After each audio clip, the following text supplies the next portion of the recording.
Typical symptoms काय आहेत माहिती आहे? डोळा दुखणे, इथं ब्रो एक म्हणतो आम्ही त्याला, इथे दुखणं आणि मान दुखणं. जर तुम्हाला हे त्रास होत असतील आत्ता, तर ते बाकी कशामुळे नाहीत, 40शीमुळे आलेले आहेत तुम्हाला. त्यामुळे पहिल्यांदा आधी नंबर चेक करून घ्या.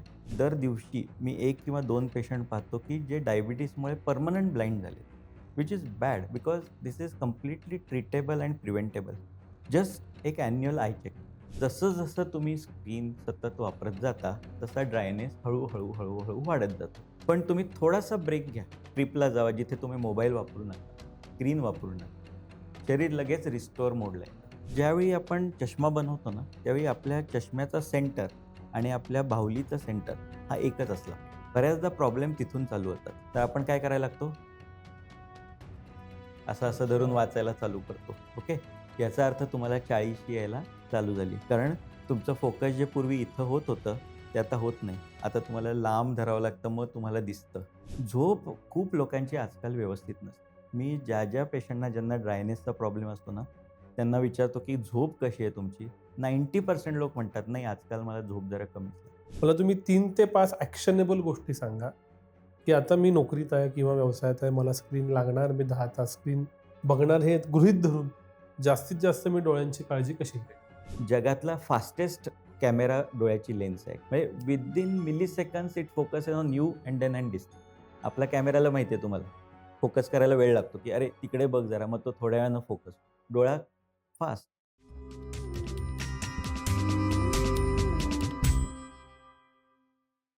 नमस्कार, मी विनायक पाचलक आणि थिंक बँकच्या थिंक लाईफमध्ये तुम्हा सगळ्यांचं पुन्हा एकदा स्वागत. गेल्या काही वर्षात आपण कुठले अवयव सर्वाधिक वापरतो असं विचारलं तर उजव्या हाताचा अंगठा आणि डोळे या 2 गोष्टी हेच उत्तर असेल. पण याच डोळ्यांची काळजी कशी घ्यायची, नक्की डोळ्यांबद्दल काय-काय आजार होतात, प्रिव्हेन्शन काय आहे, हे सगळं समजून घ्यायचं आहे. आणि त्यासाठी आज माझ्याबरोबर आहेत नंदादीप आय हॉस्पिटलचे medical director doctor Saurabh Patwardhan sir. तर स्वागत आहे थिंक बँकवरती. Thank you. नमस्कार. ऑडियन्सला माहिती आहे की मी मूळचा कोल्हापूरचा आहे आणि कोल्हापूर सांगली भागात गेले 40 वर्ष कुठलं नाव असेल तर नंदादीप आय हॉस्पिटल हेच आहे. माझा स्वतःचा चष्मा मी तिथूनच नंबर काढून तयार केलेला आहे. त्यामुळं ही विश्वासार्हता ही मूळ भाग आहे. त्याच्याशिवाय तर अंडरग्रॅड, पोस्ट दोन्हीलाही अंडरग्रॅडला राज्यात पहिले राहिलेले आहेत. पोस्ट ग्रॅडला एम्समध्ये पहिले राहिलेले आहेत. याच्याशिवाय जी एम-डी, एफ-आर-सी-एस डिग्री आहे ती त्यांनी केलेली आहे. मला खरं तर त्यातल्या तांत्रिक बाबी कळत नाही. पण या क्षेत्रातलं सर्वाधिक विश्वासार्ह नाव असं सरांकडं बघता येईल आणि म्हणून त्यांच्याशी मला समजून घ्यायचं आहे या डोळे या आपल्या घटकाबाबतीत. सर डिग्र्या वगैरे मी काही चुकलो असेल तर माफ करा. पण प्रश्न असा आहे पहिला, की सर्वाधिक मी आत्ता काय वापरतो तर डोळे. तुम्ही आज वेगवेगळे रुग्ण तपासता, ऑपरेशन्स करता. आजच्या जनरेशनला नक्की डोळ्यांच्या बाबतीत काय करायला हवं? काय घडतंय? जेनेरिक तुम्हाला काय दिसतं? Yes. Vinayak, first of all I think खूप धन्यवाद, की तुम्ही मला इथं आमंत्रित केलं. आणि खरंच आजकाल जसं तुम्ही म्हणालात, की डोळ्यांचा वापर अतिरेकी होतोय आपल्याकडून, सगळ्यांकडूनच. म्हणजे त्याच्यामध्ये मी पण अपवाद नाहीये. तो त्याच्यामुळे बरेच आता लाईफस्टाईल ज्याला डिसीजेस म्हणतो आपण, तसे हो. यायला लागलेले आहेत. अ, जसं आपण बोललो, की डोळे हे सगळ्यात ॲक्टिव्ह मसल्स आहे. म्हणजे डोळ्याचे जे हलवणारे मसल्स आहेत, डोळ्याचे आतले मसल आहेत, हे आपण झोपलो तरी ॲक्टिव्ह असतात. अच्छा. आणि अ, गंमत अशी असते, की बरेच पेशंट मला विचारतात, की माझ्या डोळ्यांसाठी काहीतरी एक्सरसाइज सांगा. तर मी म्हणतो, "अरे, एक्सरसाइज नाही, तुला विश्रांतीची जास्त गरज आहे." कारण डोळे तसेही चालत असतात तुझे. हं. म्हणजे गमतीचा भाग सोडला, तर आपण डोळ्याचा ओव्हर यूज करतोय, असं आपल्या लक्षात आलंय, की आणि हे गेल्या साधारण 1 ते 2 दशकात जास्त प्रमाण झालंय. आपण पूर्वी पण कॉम्प्युटरचा वापर करायचो. म्हणजे आपण लहान होतो त्यावेळी मला वाटतं कॉम्प्युटर जस्ट भारतात इंट्रोड्यूस झाले. नंतर आपण वापरायला लागलो. हो. पण गेल्या 10-15 वर्षात काय झालंय, स्मार्टफोननी पण एक एंट्री घेतली. मग आता जे लोक दिवसभर कॉम्प्युटरच्या समोर, लॅपटॉप, डेस्कटॉपच्या समोर बसतात, त्यांचं ते काम संपलं की मोबाईलचं काम चालू होतं. So hmm. There is no rest in between 2 screens. आणि त्याच्यामुळे अर्थातच डोळ्यावर त्याचा दुष्परिणाम होतोच. कारण आपण मगाशी खूप गप्पा मारल्या. त्यात मी म्हटलं, की डोळे हे इव्होल्यूशनच्या दृष्टीनं एक मॅजिक आहे. म्हणजे अच्छा. डोळे कसे काय इव्हॉल्व झाले, हे पण एक म्हणजे अभ्यासाची गोष्ट आहे. आणि अगदी डायनॉसॉरच्या काळापासून तुम्ही पाहिलात तर त्यांचे डोळे इव्हॉल्व होते. कारण बरं. कुणीही प्रे असेल किंवा प्रिडेटर असेल, तर जो निसर्गात असतो, तर त्याला पहिल्यांदा कळायला पाहिजे, की कुठून त्याच्यावर हल्ला होतोय किंवा काय. तर हं. बरेच सेन्सरी ऑर्गन्स ते वापरत असले, तरी लक्षात घ्या डोळ्यांमुळे त्यांना हे लगेच पटकन त्यामुळे ज्यांचे डोळे इव्हॉल्व होत गेले, ते नेचरमध्ये पुढे-पुढे इव्हॉल्व होत गेले. पण हे डोळे जे बनवलेले आहेत, त्या काही पर्टिक्युलर गोष्टीसाठी आपण इव्हॉल्व झालोय. बरोबर. ते स्क्रीनसाठी नाही इव्हॉल्व झालेलो किंवा हं. स्पीडसाठी नाही इव्हॉल्व झालेलो. आपण जर नॅचरल हॅबिटॅटमध्ये असतो, तर आपण 100 किलोमीटरनं पळता आलंच नसतं आपल्याला, हो. बरोबर? आपल्याला काही मोबाईल बघता आला नसता. नॅचरल लाईटच आपण वापरला असता, आर्टिफिशियल लाईट वापरला नसता. तर ह्या सगळ्या अननॅचरल गोष्टी आहेत, ज्याला आपल्याला डोळ्यांना आता सवय व्हावी लागते आणि त्याच्यामुळे डोळ्यावर परिणाम होतात. अच्छा. एक आय थिंक सगळ्यात महत्त्वाचं म्हणजे आपला जो मॅक्सिमम मिडल क्लास आहे, तो आता आय-टी सेक्टरमध्ये आहे. आय-टी सोडलं तरी इतर सेक्टरमध्ये जरी असलं, तरी आपल्याला आता कॉम्प्युटरचा वापर अपरिहार्य आहे. म्हणजे बरोबर. आम्ही जरी मेडिकल फील्डमध्ये असलो, तरी आम्हाला डेटा एंट्रीसाठी कॉम्प्युटर लागतो, सर्जरीसाठी कॉम्प्युटर म्हणजे ह्या सगळ्या गोष्टी स्क्रीनचा वापर वाढलाय. प्लस पर्सनल यूजसाठी मोबाईल फोन वापर वाढलाय. आपल्याला एखादी गोष्ट मी तुला एकदा प्रश्न विचारतो गंमतशीर, की दिवसभरात तू ही गोष्ट आहे जी 12,000 वेळा तू करतोस, पण तुला लक्षातही येत नाही की ती तू 12,000 वेळा केली. अशी कुठली गोष्ट आहे एखादी? म्हणजे आता मी इमॅजिन करू शकतो, की ते पापण्यांबद्दल असेल. करेक्ट. कारण आपण डोळ्याविषयी हां. बोलतोय. पण 12,000 हा आकडा माझ्यासाठी सरप्रायझिंग आहे. येस. तो म्हणजे आपला डोळा ब्लिंक नॅचरली 15 ते 20 वेळा दर मिनिटाला होत असतो. हं. तो आपली बघ इव्होल्यूशन कसं आहे, आपला मेंदू आपल्याला जाणवूही देत नाही, की आपण ब्लिंक करतोय. जोपर्यंत हं. आपण कॉन्शियसली त्याच्याकडे बघत असू. हे ब्लिंक्स हे आपल्या डोळ्याच्या हेल्थसाठी फार महत्त्वाचं आहे. बरं. ज्यावेळी आपण स्क्रीनचा वापर करतो, ओके. आता बऱ्याच लोकांची लहान मुलं असतील, 2-3 वर्षाची मुलं असतात आणि त्यांना तुम्ही कार्टून लावून देता किंवा मोबाईलवर काहीतरी दाखवता. त्यावेळी तुम्ही ऑब्झर्व्ह केलं असेल. तुम्ही बरेच लोक पालक एक सांगतात, "बघा कसा म्हणजे अगदी टक लावून बघतोय त्या स्क्रीनकडे. डोळेसुद्धा मिटत नाही." ओके. आणि जर तुम्ही स्वतःकडे पाहिलं ते करताना, तुम्ही तसंच करत असणार. हो. याचं कारण असं आहे, की कुठलंही मूव्हिंग ऑब्जेक्ट आपल्या स्क्रीनच्या समोर आलं, तर आपल्या म्हणजे मेंटल जे काय म्हणतात त्याला इन्स्टिंक्ट आहेत, ते असे आहेत, की आपण त्याच्याकडे फार निरखून बघायला लागतो. ओके. हं. आणि त्यामुळे आपलं ब्लिंकिंग ऑलमोस्ट 70% न कमी होऊन जातं. अच्छा. म्हणजे 15 वेळा जे ब्लिंक व्हायचंय, ते 5च वेळा होतं. ओके. आणि आता तुम्ही दिवसभर विचार करा, तुम्ही स्क्रीनच वापरताय समजा, तर 12,000 वेळा जे ब्लिंक आहेत, ते कदाचित 4 किंवा 5,000 वेळा होणार. आणि हो. हे दर दिवशी होणार. कारण तुम्हाला दर दिवशीच वापरावं लागतं. बरोबर? हं. आता हा नुसता जो ब्लिंक आहे, हा सिंपल नाहीये. ओके. हा सुद्धा एक फिजिओलॉजी म्हणजे आपलं शरीर जे बनलेलं आहे ना, त्यावेळी फिजिओलॉजीमुळे त्या ब्लिंकचा वापर सुद्धा कसा केलाय हे फार महत्त्वाचं आहे आपल्या डोळ्याच्या हेल्थसाठी. आपल्या डोळ्यावर एक पाण्याचा लेयर असतो, बरोबर? म्हणजे आपला जो बुबुळ आहे, जे one of the most transparent structures म्हणजे आपल्या लक्षात येईल काचेपेक्षाही ट्रान्सपरंट आपली कॉर्निया आहे. म्हणजे निसर्गाची काय किमया आहे ती. पण ही ट्रान्सपरन्सी ठेवायला हा कॉर्निया ओला असणं गरजेचं असतं. म्हणजे त्याच्यावर टिअर फिल्म असणं गरजेचं असतं. पण आपण जसा विचार करतो, की पाणी म्हणजे आपल्याला वाटतं, की म्हणजे नळातलं पाणी आणि डोळ्यातलं पाणी सेमच आहे. तर तसं नाही. टिअर फिल्म ही एक बायोलॉजिकल स्ट्रक्चर आहे. अच्छा. ह्याच्यामध्ये 3 लेयर्स आहेत. ओके. तर इंजिनिअरिंगच्या भाषेमध्ये खालचा लेयर जो असतो ना, तो वेट करण्यासाठी आपल्या आतल्या हं. सरफेसला. मधला आहे ना, तो पाणी आहे. ॲक्चुअल जे पाणी आहे, त्याच्यात सुद्धा खूप बायोलॉजिकल फॅक्टर्स असतात, जे हेल्थसाठी महत्त्वाचे. आणि त्याच्याही वर जो एक 5% लेयर आहे ना, तो आहे ऑइलचा लेयर. बरं. Which is very interesting. बरोबर? जसं मी बऱ्याच माझ्या पेशंटना सांगतो, ज्यांना ड्रायनेस असतो, की आपण जर फरशी पाण्यानं पुसली, बरोबर? ती काय 5-10 मिनिटात वाळून जाते. पंखा लावला तर लवकर वाळते, बरोबर? पण ऑइलचा किंवा तेल समजा सांडलंय तुमचं थोडंसं, ते वाळतं का? शक्यच नाही. म्हणजे ते 3-4 दिवस झाले तरी तसंच राहील. तुम्ही जोपर्यंत पुसणार नाही तोपर्यंत ते तसं राहील. 10 वेळा घसरून पडा. म्हणजे इतकं ऑइल ते कंटिन्यू राहतं कुठल्याही सरफेसवर. तसा हा ऑइलचा 5% चा जो लेयर आहे ना, तो डोळ्याच्या हेल्थसाठी फार महत्त्वाचा आहे. ओके. तो हा लेयर येतो कसा? कारण कुठल्याही तेलाच्या ह्याच्यावर ऑइल इक्वली स्प्रेड करणं खूप डिफिकल्ट आहे ना. म्हणजे हो. समजा विचार करा तलाव आहे आणि मी तुला सांगितलं, की नाही याच्यावर मला ना ऑइलचा बरोबर 1 मिलीमीटरचा लेयर असा पाहिजे. शक्यच नाही. शक्य नाही. पण ते बायोलॉजिकली शक्य करून दाखवलंय. कसं? तर आपल्या ब्लिंकमुळं. तो बरं. ऑइलचा जो लेयर तयार होतो, तो पापणीच्या ग्रंथी असतात, ज्याला मिबोमियन ग्लँड्स म्हणतात. तर इथून तो तयार होत असतो, बरोबर? मग तो स्प्रेड कसा होणार? ब्लिंक बरोबर. So oh! Every time we blink, okay, त्या ऑइल ग्रंथी प्रेस होतात आपल्या मसल्समुळे. हं. हळू करून तो लेयर आपल्या पापणीवरनं त्या पाण्यावर येतो आणि तो इक्वली स्प्रेड होतो. म्हणजे every blink we are renewing that tear film. अच्छा. आता तुम्ही विचार करा, की 15 वेळा होणारी गोष्ट 5च वेळा झाली, बरोबर? मग काय होणार? हळू-हळू हा ऑइलचा आणि लेयर कमी-कमी होत गेला. ऑइलचा लेयर कमी झाला, इथंच थांबली नाही गोष्ट. ऑइल जसा लेयर कमी होईल, तसं पाणी काय होणार? मगाशी मी सांगितलं, फरशीवरचं पाणी उडून जाणार. जसं आपण गाडी चालवतोय, मोबाईल बघतोय, स्क्रीन वापर करतोय, एसीमध्ये बसलोय, तर ते पाणी लगेच वाळून जाणार. बरोबर? हो.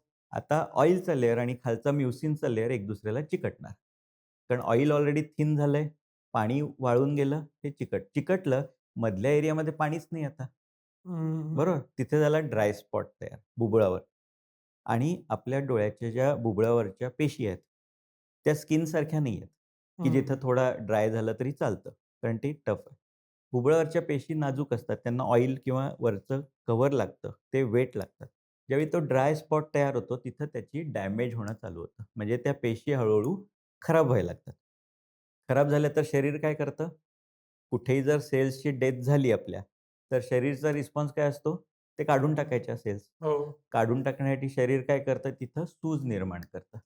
जसं हं. तुम्हाला भाजलं, लागलं. काय पहिलं होतं तिथे सूज येते की नाही? कारण काय शरीराला तिकडे आता इन्फ्लेमेटरी फॅक्टर्स सोडावे लागतात, की जे त्या भागाचं हीलिंग प्रोसेस चालू करतील. ओके. हं. पण ह्या इन्फ्लेमेशनमुळे होतं काय, की ह्या इन्फ्लेमेटरी फॅक्टरचा परिणाम परत डोळ्याच्या सरफेसवर व्हायला लागतो. परत त्या ऑइल ग्लँड्सवर व्हायला लागतो आणि ऑइलचं प्रोडक्शन आणखी कमी व्हायला लागतं. ओह! तो सायकलच्या विशियस सायकल ज्याला म्हणतात आपण, की जे सायकल सतत चालू राहतं, की ड्रायनेस होतोय, ड्रायनेसमुळे इन्फ्लेमेशन होतंय, इन्फ्लेमेशनमुळे पुन्हा ड्रायनेस होतोय. सो हं. That cycle is set. Okay. हं, हं. त्यामुळे जसं-जसं तुम्ही स्क्रीन सतत वापरत जाता, तसा ड्रायनेस हळू-हळू, हळू वाढत जातो. हं. पण तुम्ही थोडासा ब्रेक घ्या मध्ये. एक ट्रिपला जावा जिथे तुम्ही मोबाईल वापरू नका, स्क्रीन वापरू नका. शरीर लगेच रिस्टोअर मोडला येतं आणि तुम्हाला लगेच लक्षात येईल, की "अरे वाह! मी जाऊन आलो ना, आता डोळ्याचा माझा त्रास कमी झाला." That is because all throughout you are not giving time for your body to heal its. त्यामुळे मी म्हणेन हं. सगळ्यात चांगला जर तुम्हाला एक्सरसाइज करायचा असेल, तर ब्लिंक. व्हॉलंटरीली ब्लिंक करा. ओके. दुसरी गोष्ट तुम्ही मध्ये-मध्ये ब्रेक्स घ्या. कारण हं. बरेच लोक मी पाहतो, की कॉम्प्युटरवर कंटिन्यूअस म्हणजे 3-4 तास पाहतात. म्हणजे बिलकुल ब्रेक न घेता. That has to be avoided. So every 20 minutes you should take break. That is the hmm. Rule. 20-20-20 म्हणतो आम्ही त्याला, की दर हं. 20 मिनिटांनी तुम्हाला ब्रेक घ्यायला पाहिजे. डोळ्याला रिलॅक्स केलं पाहिजे. जवळ बघू नका. तुम्ही रिलॅक्स लांब बघा. त्यामुळे हं. डोळ्याचे सगळे स्नायू रिलॅक्स होतील आणि बॉडीचं एक रिस्टोरेशन म्हणजे डोळ्याची जी रिस्टोरेशन प्रोसेस चालते आणि त्याच्यामुळे तुम्हाला खूप चांगला फायदा होईल. हे जे लांब बघणं आहे, लांब बघण्यानं डोळ्याला कसा फायदा होतो? कशी रेस्ट मिळते आणि जवळ बघून मिळत नाही, हे कसं काय? करेक्ट. सो आता मी परत थोडंसं याची बॅकग्राऊंड देतो. ओके. आणि ह्याच्या मागेच एक रहस्य दडलं आहे, ते म्हणजे डोळ्याला नंबर येण्याचं. बरं. आता तुम्ही पाहत असाल, तुम्हाला मुलंही असतील, लहान मुलं आणि त्यांना चष्मा येण्याचं प्रमाण खूप वाढलंय. म्हणजे आपण ज्यावेळी शाळेत होतो, त्यावेळी 100मध्ये एक 2-3 जणांना चष्मे असायचे. मग आपण त्यांना अभ्यासू वगैरे म्हणायचो सगळे. आजकाल तुम्ही शाळेत पाहाल, तर 10 ते 15 जणांना, काही वेळा 20-25 जणांना चष्मे असतात. त्याच्यामागे हे लांब पाहण्याचं सुद्धा गोष्ट दडली आहे. तर मी तुला एक्सप्लेन करतो ओके. थोडक्यामध्ये. ओके. आता आपण ज्यावेळी जन्माला येतो लहान वयामध्ये, त्यावेळी डोळ्यामध्ये प्लस नंबर असतो. नॅचरली म्हणजे it is normal to have plus number at birth. आणि पहिल्या 2-3 वर्षामध्ये डोळ्याची ग्रोथ चालू असते. बऱ्याचदा आपल्याला एक कन्सेप्ट असते, की जन्माला आलं मूल, की त्याला सगळं दिसत असणार. हं. बाळाला दिसत नसतं. खूप कमी दृष्टी असते त्यावेळी, व्हिच इज नॅचरल. बरं. ओके. त्याला रंगही दिसत नसतात. ओके. हं.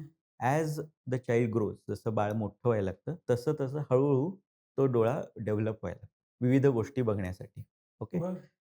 त्याला आम्ही प्रोसेस म्हणतो इमेट्रोपायझेशन म्हणजे डोळ्याचा नंबर 0 होणे.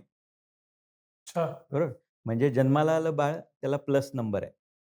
ज्यावेळी बाळ हळू-हळू मोठं होतं, त्यावेळी तो नंबर 0 कडे जातो. हं. हा 0कडे कसा जाणार? तर डोळ्याची लेंथ वाढत जाते. बरोबर. बरं. आधी काय प्लस नंबर केव्हा येतो? प्लस म्हणजे काय? की आपल्याला कॉन्व्हेक्स लेन्स लागतीये फोकसिंगसाठी. कॉन्व्हेक्स लेन्स का लागेल? जर अंतर कमी असेल तर. म्हणजे डोळा छोटा असेल तर. बरोबर. लहान मुलाचा डोळा छोटा असतो, प्लस लेन्स लागते.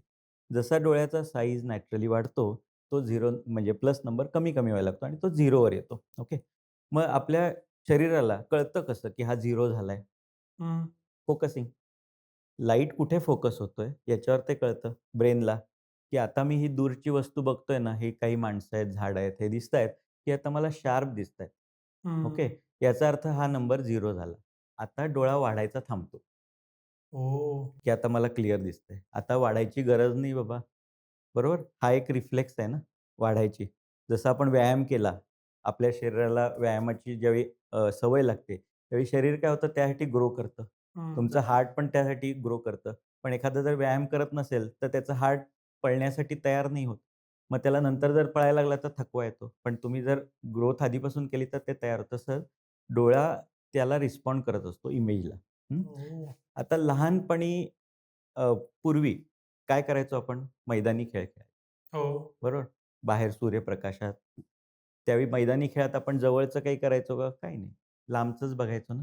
म्हणजे डोळ्याला काय सवय होती, मला लांबचं छान फोकस झालंय, आता मला काही वाढायची गरज नाही. आता आपण काय करतो, 2 वर्षाच्या मुलाला मोबाईल देतो हातात. हो ना. त्याला दिसायला काय पाहिजे? मोबाईल. मोबाईल हं. कुठे आहे? जवळ. जवळ बघायसाठी कुठला नंबर उपयुक्त आहे? Minus number. कारण जर हं. मायनस नंबर तुम्हाला असेल, तुम्ही चष्मा काढून बघा. विदाऊट चष्मा दिसतं तुम्हाला हो. जवळचं.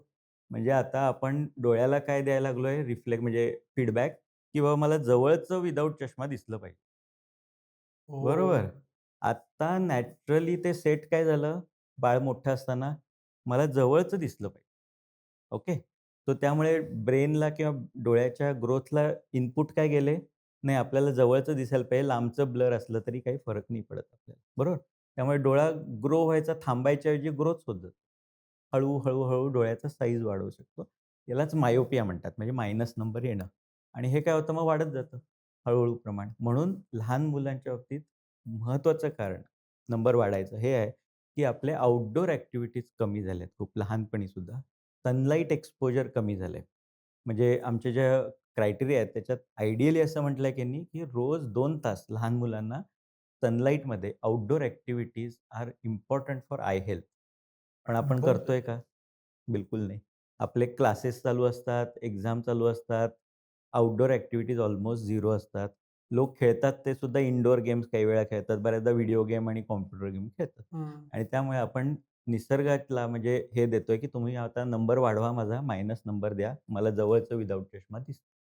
बरोबर. तो हे एक हळू बदल डोळ्यांमध्ये व्हायला लागलेत. तो आता आपल्याला हे थांबवायचं असेल, तर काय करावं लागणार? नॅचरली आपल्या सवयी आता मोडायला पाहिजेत या गोष्टी. डोळ्याला लांबचं बघण्याची सवय लागली पाहिजे. बरोबर? म्हणजे लहानपणापासून आपल्याला हे सवयी घेतल्या. मोठेपणी काय होतं, आपला नंबर तर नाही चेंज होत. कारण आता एक स्थिर झाली ना आपली नजर आणि पण त्यावेळी त्यावेळी जर आपण सारखंच जवळ बघत बसलो, हं. तर आपल्या डोळ्यामध्ये एक लेन्स असते, नॅचरल लेन्स. बरोबर? त्याच्याभोवती स्नायू असतात. हं. जे लेन्सचा साइज आणि शेप चेंज करत असतात. जसं बरं. कॅमेरामध्ये आपण पाहतो, गोल हो, हो. फिरवलं की लांबचं मागचं फोकस होतं. जगातला फास्टेस्ट कॅमेरा डोळ्याची लेन्स आहे ॲक्चुअली. हो. म्हणजे within milliseconds it focuses on you and then end distance. आपल्या कॅमेराला माहिती आहे तुम्हाला, फोकस करायला वेळ लागतो, की "अरे, तिकडे बघ जरा." मग तो थोड्या वेळानं फोकस. डोळा तसं फास्ट. नाही. तो ही फोकसिंग एबिलिटी जी आहे, ती महत्त्वाची आहेच. पण त्याला फटीग पण येता नाही कामा. म्हणजे हं. तुम्ही जर सतत जवळचं काम करत राहिलाय, तर डोळ्याचे स्नायू हळू फटीग व्हायला लागतात. Okay. Hmm. If you want to relax that, you have to look at distance. Oh! Okay. ज्यावेळी तुम्ही डिस्टन्सला बघता, then we call it accommodation at rest. म्हणजे आता माझ्या डोळ्यावर ताण नाहीये. मी रिलॅक्स झाल्यावर मला लांबचं दिसतंय. जवळचं बघायला लागला, की मला अकोमोडेशन लागणार. म्हणजे डोळ्याला मला ताण देऊन मला बघावं लागणार. So hmm. You are constantly putting your eye in that phase. म्हणजे तुम्ही डंबेल घेऊन बसलाय आणि 4 तास तुम्ही डंबेल उचलूनच ठेवलं, तर नॅचरली दोज आर हो. Going to get fatigue. So you have to keep on relaxing in between. Hmm. त्यामुळे जसं तुम्ही छान केलंय तुमच्या ऑफिसमध्ये, की लांब हिरवी झाडं दिसावीत अशी जी अरेंजमेंट, हं. That helps really. कारण मध्ये-मध्ये तुमचे डोळे रिलॅक्स होतात. डोळ्यावरचा ताण कमी होतो आणि एकदा ताण कमी आला तर खूप प्रॉब्लेम्स डोळ्याचे कमी होतात.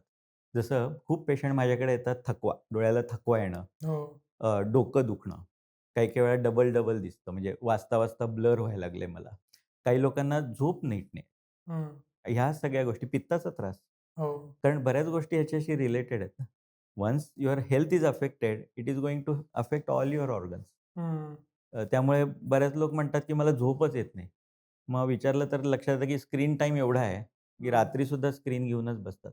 मग झोप नाही येणार ना तुम्हाला. तो डोळे रिलॅक्स होणे, मध्ये-मध्ये डोळ्याला थोडंसं रिफ्रेश करण्यासाठी वेळ देणं हे फार महत्त्वाचं. डोळे आणि झोप न येणं आणि त्याच्याहून अधिक महत्त्वाचं डोळे आणि पित्त यांचा काय संबंध आहे नक्की? तो बेसिकली आपली जी फिजिओलॉजी आहे ना, ती एक दुसऱ्याशी लिंक्ड आहे. बरोबर. सगळ्या गोष्टी बॅलन्समध्ये पाहिजेत. बरोबर. हं. ज्यावेळी आपण कुठलाही स्ट्रेस घेतो कुठल्याही गोष्टीचा, जो आपल्या बॉडीली सिस्टम्सवर अफेक्ट होतो, त्यावेळी सगळ्याच गोष्टी चेंज व्हायला लागतात. ओके. हं. झोपेच्या बाबतीत आपण पाहतो, की मेलाटोनिन नावाचं एक कंपाउंड आहे, आपले हार्मोन म्हणू शकता तुम्ही शरीरात. तर त्याची व्यवस्थित रेग्युलेशन झालं तर झोप चांगली येते. हं. बरोबर. जर त्याला आपण सप्रेस करतोय काही गोष्टींना, जसं ब्राईट लाईट आहे, ओके, ब्लू लाईट आहे, हं. आर्टिफिशियल लाईट्स आहेत किंवा कुठलीही ॲक्टिव्हिटी, मेंटल ॲक्टिव्हिटी आहे, तर त्याच्यामुळे हे सप्रेस होऊन जातं आणि मग आपल्याला झोप नाही लागत. सेम हं. चीज पित्ताच्या बाबतीत काय होतं, पॅरासिम्पॅथिक आपलं जो सिस्टम आहे, ती स्टिम्युलेट झाली, ओव्हर स्टिम्युलेट झाली. तर काय होतं, ॲसिड सिक्रेशन वाढलं तुमचं हं. आणि त्याच्यामुळे पित्ताचा त्रास चालू झाला. So everything is linked together. म्हणजे डोळे किंवा स्क्रीनचा वापर आणि पित्त पण कोरिलेटेड आहे. येस, सो मेनी फॅक्टर्स ना, कारण आपण एकदाच बघा तुम्ही जेवताना काय करता? हं. बाजूला मोबाईल ठेवून ते बघत-बघत जेवता. हो. So you are mentally you are focused on that activity. Hmm. बरोबर? दॅट इज समथिंग तुम्ही वेब सीरीज बघता काहीतरी म्हणजे हे बघता की त्याच्यामुळे तुमची पॅरासिम्पॅथिक हे सिस्टम हं. स्टिम्युलेट होतीये. Naturally what is happening your physiology is getting affected. हं. सो नॅचरल बॅलन्स शेवटी बॉडीचा व्यवस्थित ठेवणं, यासाठी सगळ्याच गोष्टीवर मर्यादा आहे. ऑप्टिमम लेव्हललाच आपण त्या वापरल्या. तुम्ही लाईटच्या कलरचा उल्लेख केला. सातत्यानं आम्ही ऐकतो की ब्लू लाईट. येस, मोबाईलवरती, स्क्रीनवरती ब्लू लाईट असतो. मग आता चष्मे येतात, की ज्याच्यात ब्लू फिल्टर. ब्लू रे प्रोटेक्शन असतं. ते खपतातही भरपूर. तर ब्लू लाईट हा लाईटचा एक भाग. करेक्ट. दुसरं आपल्या घरातल्या एल-ई-डी व्हाईट राहिलेल्या आहेत. हं. आता त्याच्यात ट्रेंड आलाय, की वॉर्म कलर हवेत. येस. मग येलो लाईटचं एक बरं वाटतं, छान वाटतं. तिसरं असं म्हणतात, की रिफ्लेक्शन भिंतीवर घेऊन लाईट घेतला पाहिजे. करेक्ट. हां. तर मला हे सगळं मिळून कलर ऑफ लाईट त्याचा माझ्या डोळ्यावर होणारा चांगला वाईट परिणाम आणि यातलं बेस्ट काय आहे ते प्लीज सांगा? सो त्याची मेन थिअरी अशी चालू झाली, की ब्लू लाईट एक्सेस वापरामुळे आपली मेलाटोनिन जे आहे सप्रेस होते आणि त्याच्यामुळे झोप अफेक्ट होते. This is the basic theory. याच्यामुळे पुढे असं त्याच्यावरनं निघालं, की आपण जर ब्लू लाईट थोडासा कमी केला म्हणजे फिल्टर लावले, तर त्याच्यामुळे हा त्रास कमी होईल. हा अच्छा. मेनली कोणासाठी माहिती आहे का? जे लोक रात्री मोबाईल घेऊन बसतात अंधारामध्ये, बरोबर? आणि मग त्यावेळी काय होतं आपले जे नॅचरल लाईट सोर्सेस जर तुम्ही पाहिले म्हणजे कुठला सूर्यप्रकाश. हो. हा नॅचरली येलो आहे म्हणजे वॉर्मर कलर्स आहे. Okay. Of course it is a natural light, so it involves all wavelengths. But you can see naturally if you see, you don't see those blue light म्हणजे सूर्याकडून असा blue light आलाय असं दिसत नाही आपल्याला. We feel that it is a warm yellow colour. हो. So that is what we are used to. पण जे नवीन एल-ई-डीमध्ये आले आणि विच लुक्स गुड ना, ब्राईट व्हाईट आहे, ब्लूइश हो. व्हाईट त्याच्यामध्ये ब्लू वेव्हलेंग्थ थोडी जास्त असते. हं. आणि मग त्याच्यातून असा विचार आला, की आता ह्याच्यामुळे तर आपली झोप अफेक्ट होतीये का? सो दे स्टार्टेड की प्रमोटिंग की आपण ब्लू फिल्टर वापरू आणि त्याच्यामुळे मे बी आपलं बेटर होईल. पण प्रॅक्टिकली काय आहे, की त्याचा इफेक्ट किती होईल माहीत नाही आपल्याला. म्हणजे सायंटिफिकली सुद्धा असं नाहीये, की तो लावल्यावर तुम्हाला झोप छान येईल. बेसिकली हं. तुम्ही स्क्रीन वापरायचा कमी केला पाहिजे. म्हणजे तो ब्लू फिल्टर स्पेक्स लावून जर तुम्ही स्क्रीन वापरत राहिलात, तर त्याचा इफेक्ट काही होणार नाही. हं. बरोबर? So you have to naturally reduce your screen time. That is most important. But hmm. If you feel की ते घातल्यावर तुम्हाला वॉर्म कलर दिसतात थोडेसे, कारण त्या ब्लू फिल्टरमुळे काय होतं वॉर्मर दिसते स्क्रीनसुद्धा. हं. इव्हन तुम्ही जर चष्मा नसेल, म्हणजे चष्मा तुम्ही ब्लू फिल्टर नसेल, तरी तुम्ही स्क्रीनवर पाहिलं तर तिथे एक नाईट मोडचं ऑप्शन आहे. हो. So it turns that screen into slightly warmer colour, which is also fine because and it is perception म्हणजे what you feel rather than science wise. तुम्हाला हं. जर बरं वाटलं, की हां, हे मला छान वाटतं, तर तुम्ही वापरू शकता. हं. आपण मगाशी बोललो बरेचसे तुम्ही जर मूव्हीज पाहिल्या, तर they are made in slightly warmer tones and probably the thought process behind is that is more appealing to our human eyes rather hmm. Than कुठलीतरी ब्ल्यूमध्ये तर we link it with may be sci fi or something like that. But if you see the natural movies जे natural ते more warmer कलर्समध्ये त्यांचा वापर केला. So it is हं, मोर हं, of a hmm. Perception. So if you use it is not going to harm you. Okay. But rather reduce the use of screens rather than using different filter. मी तर चष्म्यावर येतो, कारण बहुतांश लोकांना आता चष्मा नॉर्मल झालाय जवळपास. चष्मा कसा निवडावा? म्हणजे विशेषतः चष्म्याची म्हणजे फ्रेम जाऊ दे, चष्म्याची म्हणजे काच कशी निवडावी? Yes, yes. ती ब्लू कोटेड असावी का नसावी? आणि अजून एक प्रश्न आत्ता एका कंपनीमुळे चर्चेत आहे, तो म्हणजे काचेच्या ग्लासेस असावेत का ॲक्रिलिकच्या असाव्यात? येस. कारण हे ॲक्रिलिकच्या आहेत, काचेच्या बेटर असतात. काय आहे नक्की? सो वन बाय वन आपण विचार करूया सगळ्या. पूर्वी अर्थात काचेच्याच ग्लासेस होते. म्हणजे पूर्वी ज्यावेळी आपण चष्मा बनवायचो, त्यावेळी काचेच्याच बनायच्या. त्या पॉलिशिंग करून आपण बनवतो. म्हणजे त्याचे मोल्ड येतात, त्याचं पॉलिश करून आपण नंबर देऊन बनवतो. अ, काचेचा एक ॲडव्हांटेज काय आहे, की it is very tough material. Okay. So त्याच्यावर स्क्रॅच इतक्या इझिली नाही आहेत. Okay. But it can break easily. म्हणजे खाली पडला तर तो फुटून जातो. Okay. So that is a disadvantage. Third disadvantage is that heavy आहे. जर तुम्ही एकदा काचेचा चष्मा वापरला आणि त्यानंतर तुम्ही ॲक्रिलिक वापरले आणि परत जर तुम्ही काचेचा वापरायला तर you will feel uncomfortable. Why? Because the weight of glass is much more than acrylic. Acrylic light weight आहे. तो तुम्हाला माहीत असेल काचेचं जर वापरला तर बऱ्याचदा इथं असं हो. काळं-काळं होतं, तिथे डिप्रेशन होतं कारण वेट जास्त आहे त्याचं. ॲक्रिलिकचे ॲडव्हांटेज काय? Light weight. Okay. Nowadays it is available in different coats. म्हणजे त्याच्यामध्ये हार्ड कोट पण असतो, अँटी रिफ्लेक्टिव्ह कोट असतो, ब्लू फिल्टर असतो. त्यातला जो हार्ड कोट असतो तो त्याला थोडासा स्क्रॅच रेझिस्टंट बनवतो. पण ऑफ ग्लासपेक्षा याच्यामध्ये स्क्रॅच होण्याचे चान्सेस जास्त असतात किंवा because material itself is softer than glass. हं. करेक्ट? त्यामुळे स्क्रॅच होण्याचे चान्सेस जास्त असतात. सो तुम्हाला थोडीशी जर तुम्ही ॲक्रिलिक चष्मा बनवत असाल, तर त्याची काळजी चांगली घेतली पाहिजे. आपण हं. काय करतो, काहीतरी आपण एकतर चष्म्याला सारखा हात लावतो, सवय असते. बोटं-बिटं लावतो, मग ते त्याच्यावर ऑइल स्मज होतं आणि मग आपण काय करतो, काढतो आणि शर्टनं पुसतो. हे नॅचरल आपली असते.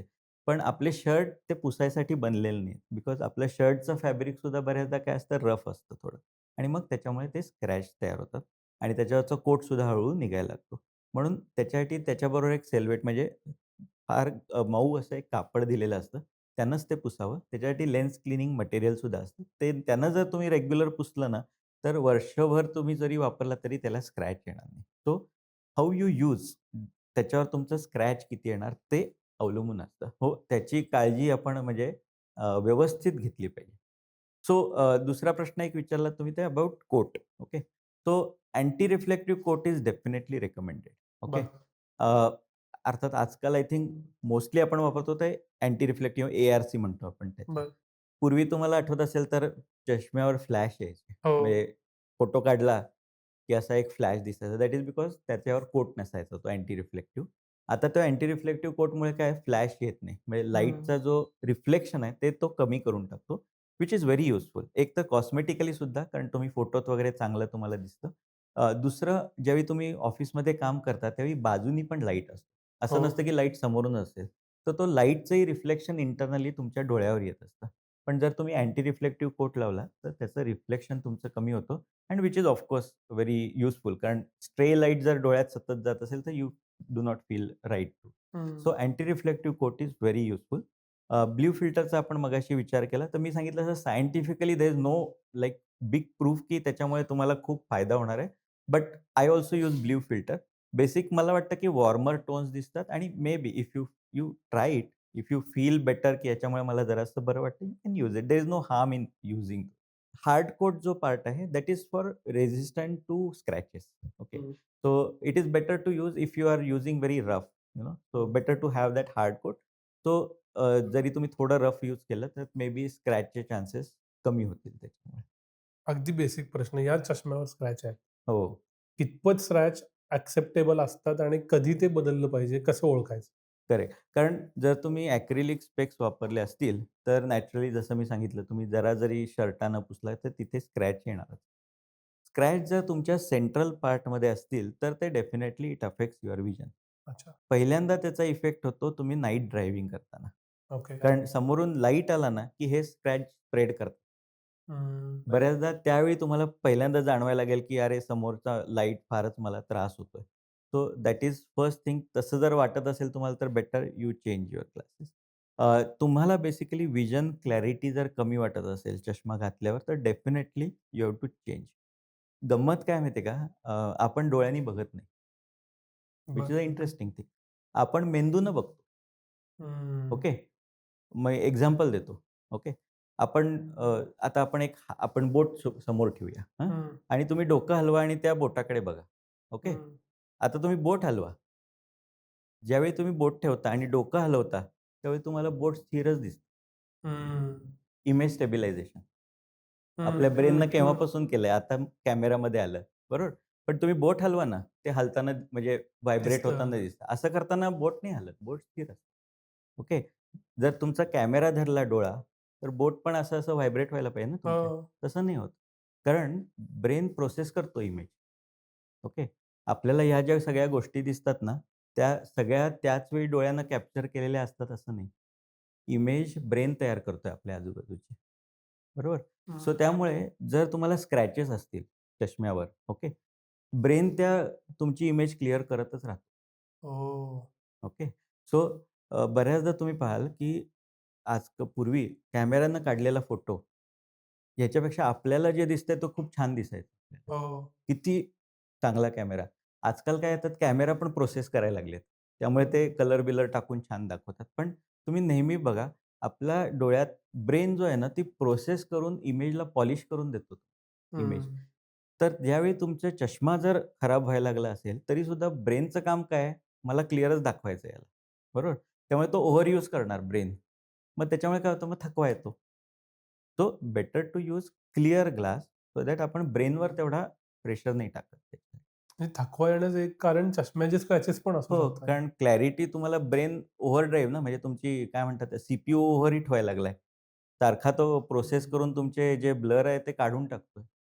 तुम्ही स्ट्रे लाईटचा उल्लेख केला. त्याच्यावरून जे चष्म्याचे वेगवेगळे प्रकार आलेत काय वेफेरर किंवा मोठे स्पेक्स पूर्ण हां. स्पेक्सचे. येस. तर त्याचा काही रूल आहे का, की डोळे एवढे कव्हर करणारा, पूर्ण कव्हर करणारा कसा चष्मा वापरावा? So if you want protective glasses, okay, जसं ऑक्युपेशनमध्ये काही लागतं, की आपल्याला पूर्ण कव्हर, त्यावेळी तो पूर्ण कव्हर करणाराच असावा. कारण हं. इंजुरीचे चान्सेस कमी असतात. जे लोक तुम्हाला माहिती आहे, की शेतात काम करतात, हो. फॅक्टरीजमध्ये काम, त्यांना तो पूर्ण कव्हर.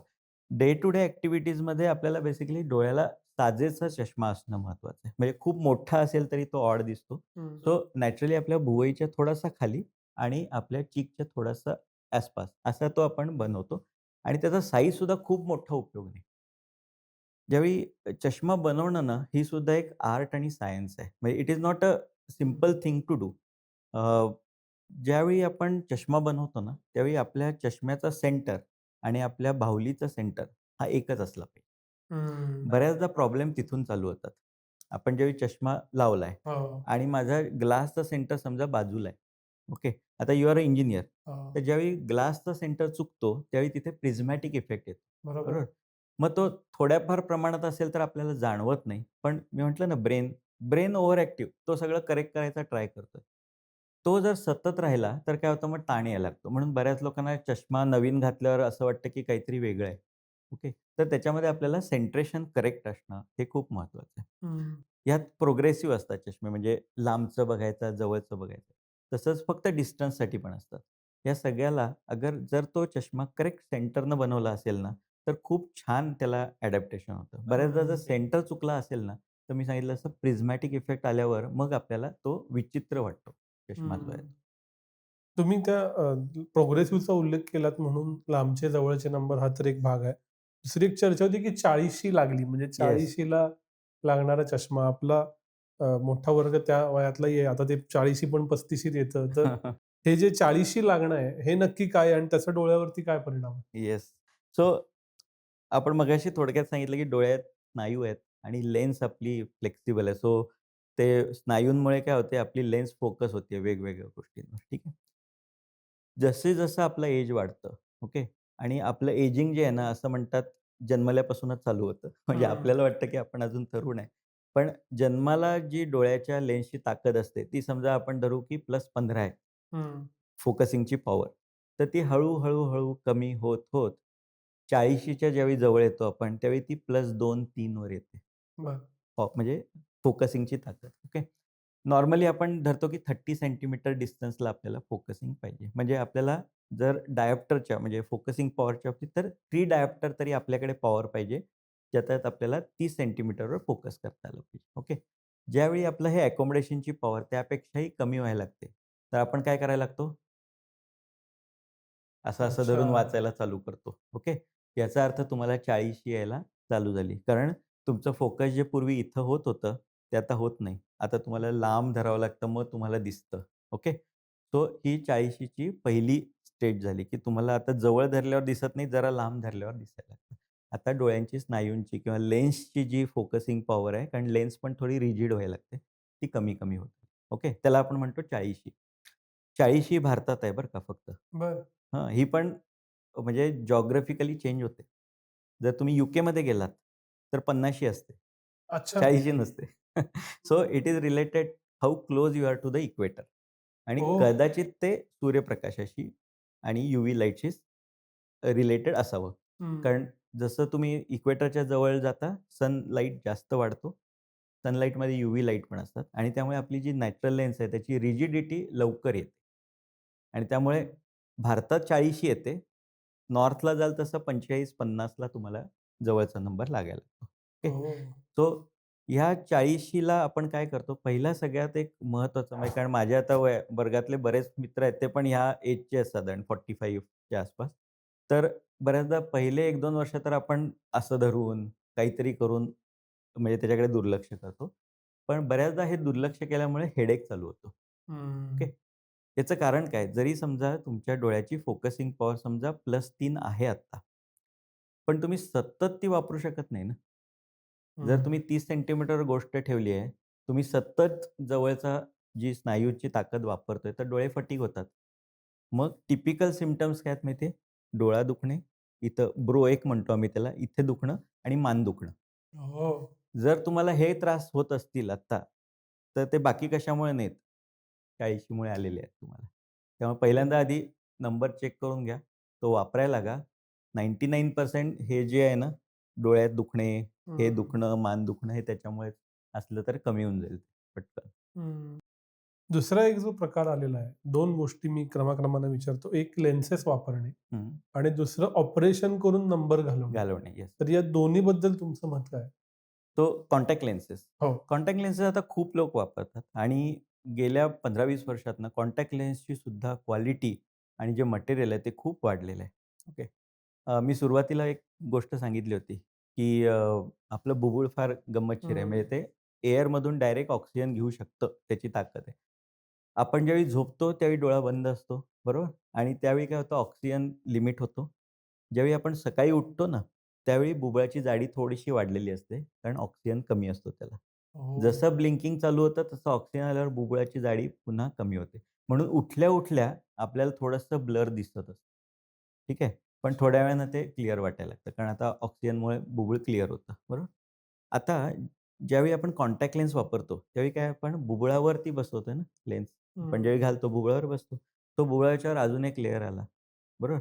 त्यामुळे ऑक्सिजन जो बुबुळाला मिळतोय, तो कमी प्रमाणात यायला लागला. बरोबर? हं. पण आता ज्या लेन्सेस आल्यात ना, त्याची जी ऑक्सिजन त्याला आम्ही ऑक्सिजन परमिएबिलिटी म्हणतो. म्हणजे ऑक्सिजन किती त्याच्यातून ट्रान्समिट होतो. ही खूप छान आहे, खूप वाढली आहे.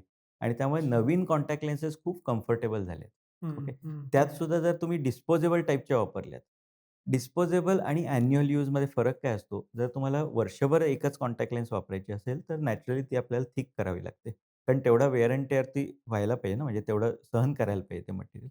पण डिस्पोजेबलला काय असतं, तुम्ही डेली डिस्पोजेबलही वापरू शकता, मंथली. मग ते तुम्ही थिन करू शकता. कारण ती घालायची आहे, वापर झाला की काढून. So it can be made thinner. जेवढं थिन असेल, तेवढं ऑक्सिजन परमिएशन चांगलं होतं. So you are comfortable with hmm. Contact lens. Okay. पण कॉन्टॅक्ट लेन्स ओव्हर यूज पण टाळला पाहिजे. कारण सेम आहे. एक ऑक्सिजन सप्लाय आपण कितीही चांगली ऑक्सिजन परमिएबिलिटी दिली, तरी नॅचरलपेक्षा कमी झाला ना, हो. बरोबर? त्यामुळे तुम्ही जर समजा 8-10 तास वापरता तर ठीक आहे. पण तुम्ही 15-16 तास वापरायला लागलात. चुकून घालूनच झोपलात, हं. तर मग प्रॉब्लेम चालू होतो. So use contact lenses but carefully so that you follow the rules.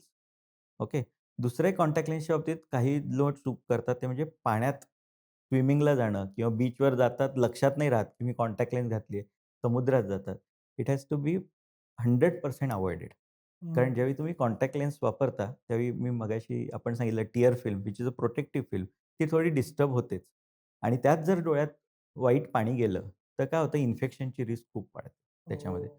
So over use आणि पाणी पाण्यात जाणं हे 2 गोष्टी आणि खूप जास्त रबिंग करणं कॉन्टॅक्ट ह्या अव्हॉइड केल्या ना, तर कॉन्टॅक्ट लेन्स तुम्ही वापरू शकता. हं. दुसरं एक जे लाँग टाईम यूज करतात कॉन्टॅक्ट लेन्स म्हणजे ज्या ॲन्युअल असतात किंवा पर्मनंट म्हणजे पर्मनंटपेक्षा ज्या जास्त काळ यूज करतात त्याच्यामध्ये काही वेळा प्रोटीन डिपॉझिट्स होतात हळू-हळू. त्या रोज क्लीन करणं फार महत्त्वाचं आहे. त्याचं सोल्युशन असतं. त्या जर नाही केल्या तर डोळ्यामध्ये ॲलर्जी होण्याचं प्रमाण असतं. सो ज्यांना काही लोकांना काय असतं कॉन्टॅक्ट लेन्सची सवय झालेली असते. त्यांना ॲलर्जी होते कॉन्टॅक्ट लेन्सची आणि तरी ते वापरत राहतात. म्हणजे कारण चष्मा लावायची सवय नसते. म्हणून ते काय करतात कॉन्टॅक्ट लेन्सच वापरतात. डोळा लाल होतोय, खाजतोय तरी त्याच्यात सुद्धा इन्फेक्शनची रिस्क वाढते. अशा वेळी कॉन्टॅक्ट लेन्स थोडासा आम्ही त्याला म्हणतो गॅप देणं. म्हणजे थोडे दिवस वापरू नका तुम्ही.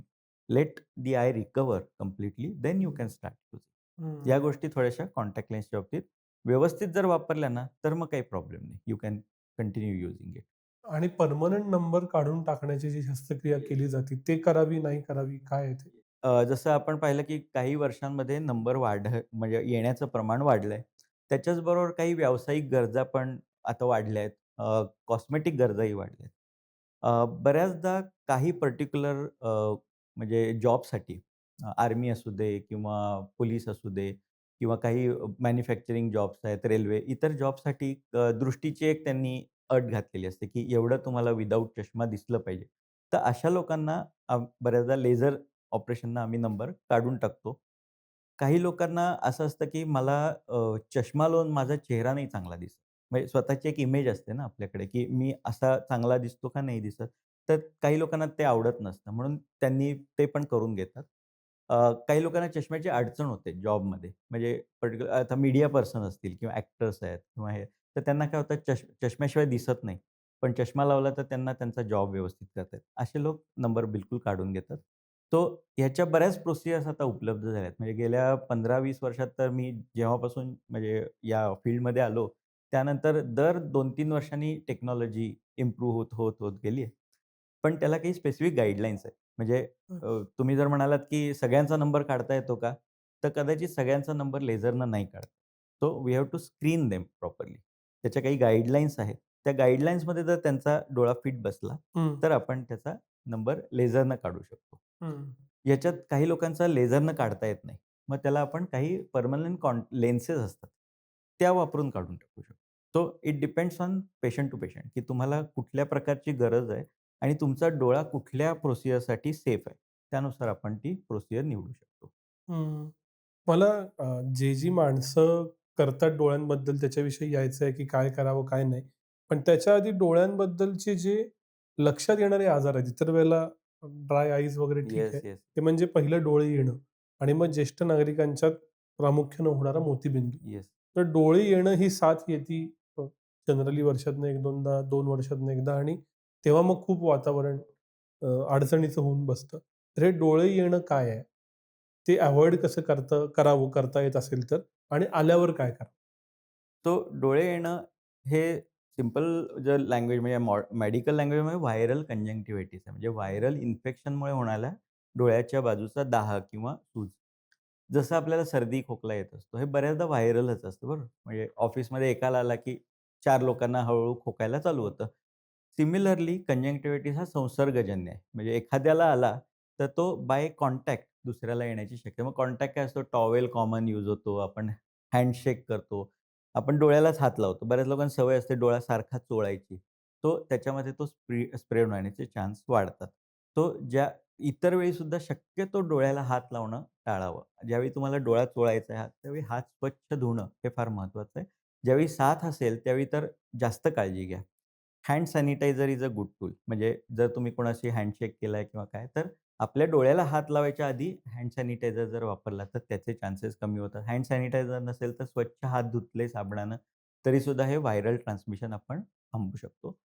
माझा जो प्रॅक्टिकल अनुभव व्हायरल ह्या ज्या डोळ्याची साथ येण्यामध्ये हो. आहे.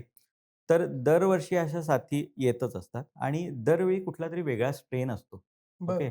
आणि दरवेळचा एक पॅटर्न आम्हाला साधारण लक्षात येतो, की हां, ह्या वेळची जी साथ आहे ना, साधारण हे आठवड्याभरात हे ठीक होऊन जातं. आपण औषध दिली की आठवड्याभर. काही-काही साथी असतात त्या 2-3 आठवडे चालतात. अच्छा. काही-काही साथींमध्ये रिकरन्स होतो. म्हणजे पहिल्यांदा औषध घातल्यावर कमी होतो आणि मग महिन्याभरानं परत व्हायला लागतं. ओके. तो तो पॅटर्न आता डॉक्टर्सना लक्षात येतो आणि त्यानुसार ते त्याची ट्रीटमेंट देतात. पण प्रिव्हेन्शन इज बेस्ट. जर होत असेल तर हँड वॉश आणि डोळा चोळणं अव्हॉइड करणं हे फार महत्त्वाचं आहे. डोळ्या आलेल्या माणसाकडे बघितल्यावर तुम्हाला होत नाही कंजंक्टिव्हिटीस त्यामुळे त्याच्याविषयी घाबरायची गरज नाही. दुसरं जे पालकांना अ, होतं म्हणून तरुण वर्ग खूप चिंतित असतो तो म्हणजे मोतीबिंदू. येस. तर मोतीबिंदूची आत्ताची परिस्थिती काय आहे? कित्येकदा गरज नसताना ऑपरेशन करतात असं म्हणतात. येस. कित्येकदा एका डोळ्याचं, दुसऱ्या डोळ्याचं ते नक्की काय? आता मोतीबिंदू हा बेसिकली तुम्ही बघाल तर आजार म्हणता येईलच असं नाही. ओके. अच्छा. म्हणजे मी तुम्हाला म्हटलं, की हा माणूस आता 50शीचा होता. आता 30 वर्षांनी त्याला आजार झाला आणि तो 80चा झालाय. तर आता 80 वर्षाचा होणं हा काही आजार नाहीये ना. बरोबर? हं. So similarly motibindu is a ageing process. जसे आपले केस पांढरे होतात. हो. आता केस पांढरे होण्याला आपण काही आजार म्हणत नाही. आपण म्हणतो हां, वयानुसार झाले बाबा त्याचे पांढरे. तसं आपल्या डोळ्यातली जी नैसर्गिक लेन्स आहे, त्याची ट्रान्सपरन्सी हं. 20व्या वर्षी जितकी असते, तेवढी 60व्या वर्षी कोणाचीच नसते. हं. सगळ्यांचीच ट्रान्सपरन्सी कमी झालेली असते. पण ती एक्सेप्टेबल लेव्हलला असेल, तर आपण त्याला मोतीबिंदू नाही म्हणत. की अच्छा. हां, दिसतंय मला क्लिअर आहे, काही प्रॉब्लेम नाहीये. ओके. पण ही ट्रान्सपरन्सी दरवर्षी हळू कमी होत असते. मग त्याचे काही त्रास तुम्हाला जाणवायला लागतात. ओके. बऱ्याचदा सगळ्यात पहिला जो त्रास असतो म्हणजे तो नंबर चेंज व्हायला लागतो. म्हणजे पूर्वी ह्या चष्म्यानं मला दिसत होतं, आता मला ब्लर दिसतं. मी गेलो चेकअपला, चष्म्याचा नंबर बदलल्यावर मला क्लिअर दिसतंय. Okay, that's just the first stage, की आता तुम्हाला मोतीबिंदू कारण आता 60व्या वर्षी तुमचा डोळ्याचा साइझ तर काही बदलणार नाही, तो फिक्स आहे.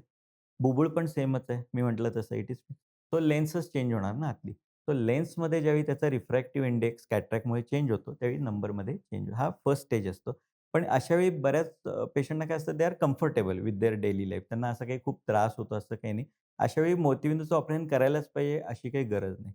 पण काही लोकांना काय असतं, की त्यावेळी थोडासा त्रास काय जाणवतो, माझा नंबर खूपच वाढलाय, नको. मला सवय नाही, पूर्वी नव्हताच चष्मा माझा किंवा काही लोकांना रात्री ज्यावेळी ते ड्राईव्ह करतात ना, त्यावेळी समोरून लाईट आले, की ते स्प्रेड व्हायला लागतात हळू-हळू. ओके. हं.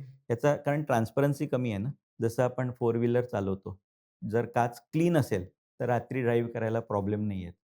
काच जराशी धुरकट असेल, बारीक लेयर जरी डस्टचा, तरी काय होतं, इतर वेळी दिसतं, पण समोरून लाईट आले रात्री गाडीचे, की काय होतं स्प्रेड होतो.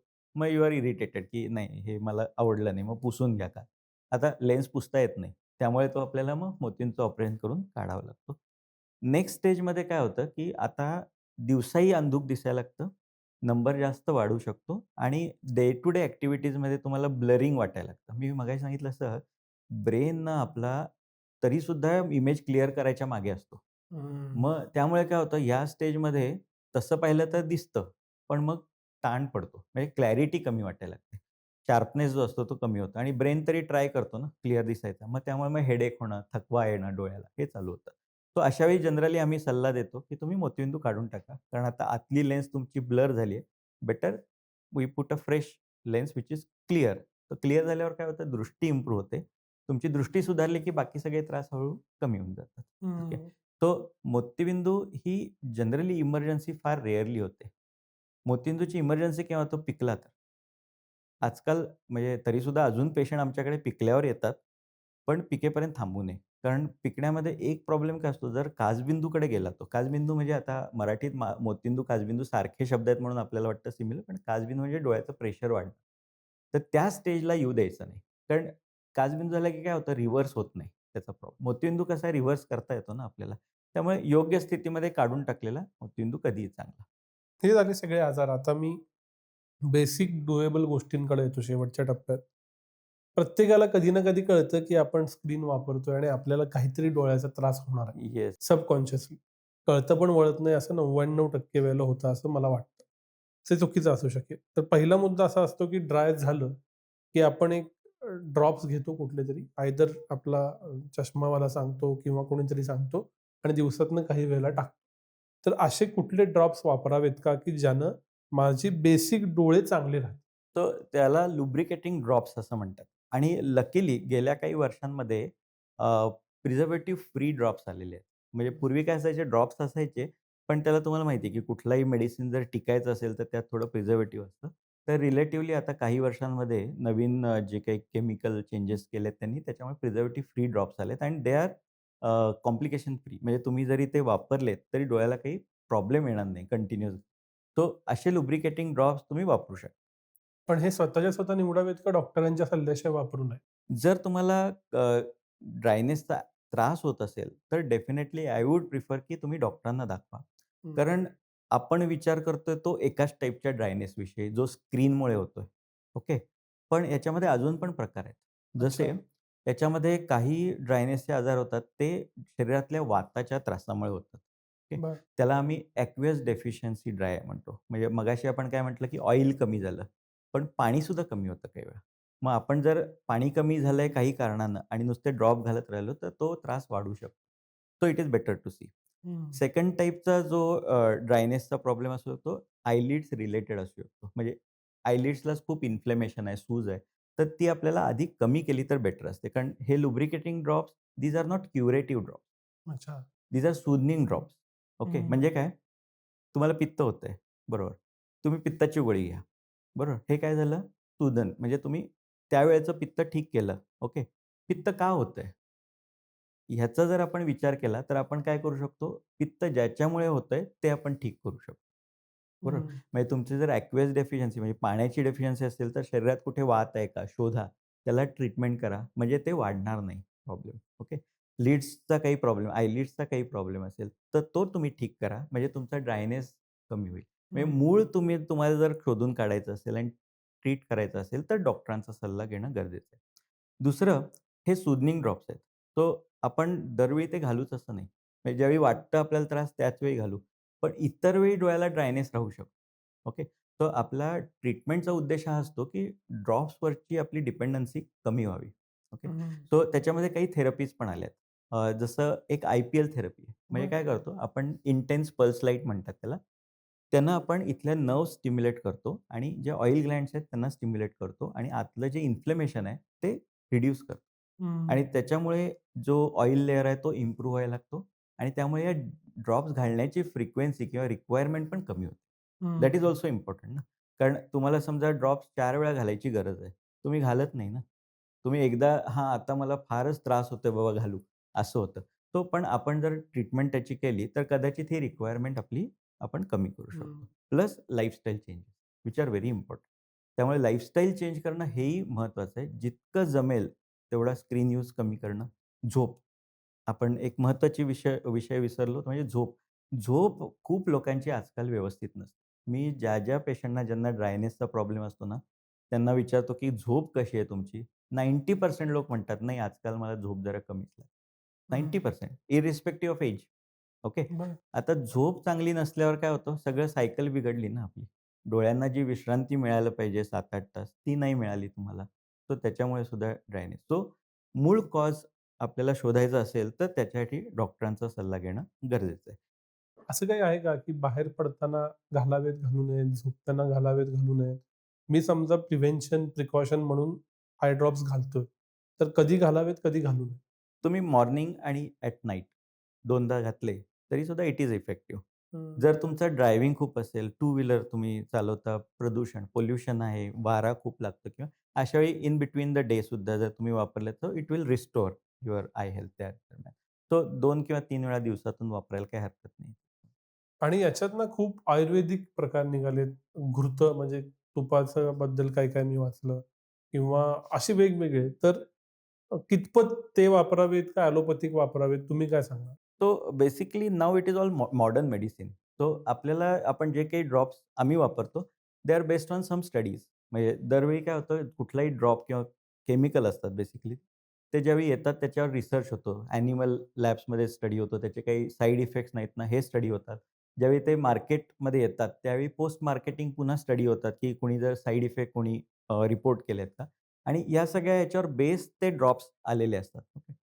या बाबतीत माझं बाकीच्या विषयीचं नॉलेज मी म्हणेन की नाही आहे माझ्याकडे आणि जर ते स्टडी बेस्ड असतील प्रॉपरली तर वापरा. पण मॉडर्न मेडिसिन जे आम्ही वापरतो त्याला आम्हाला माहिती आहे की ह्याचे हे प्रमुख साइड इफेक्ट्स आहेत किंवा ह्याच्यामध्ये ते अव्हॉइड करायला पाहिजेत. त्या दृष्टीनं ते वापरले तर बेटर आहे असं मला वाटतं.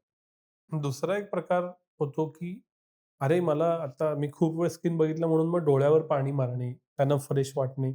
तर हे जे डोळ्यावर पाणी मारणं आहे, काही झाल्यावर म्हणजे ताण पडल्यावर, ते खरंच उपयुक्त असतं किंवा काय कसं करावं?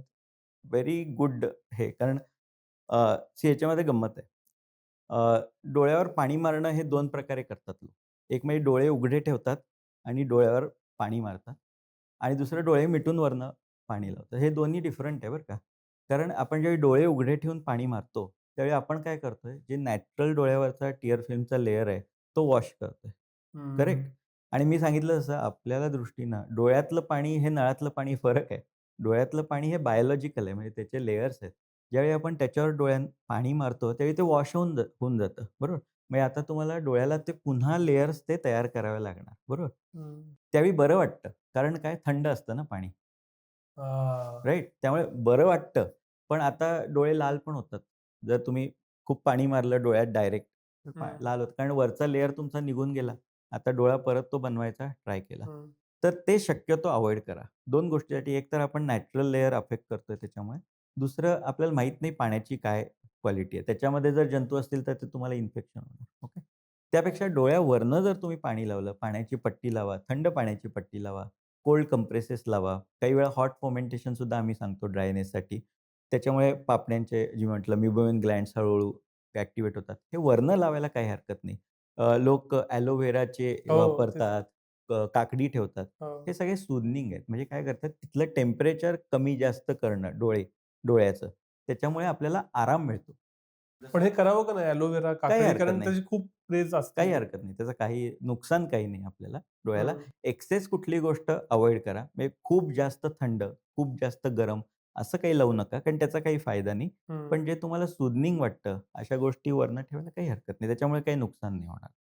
एक मगाशी विचारायचा राहिलेला प्रश्न, की गॉगल वापरावा का नाही? आणि विशेषतः मला असं जाणवतं, की नंबर आहे. तर अशा वेळेला गॉगल वापरावा का नाही? काय सांगाल?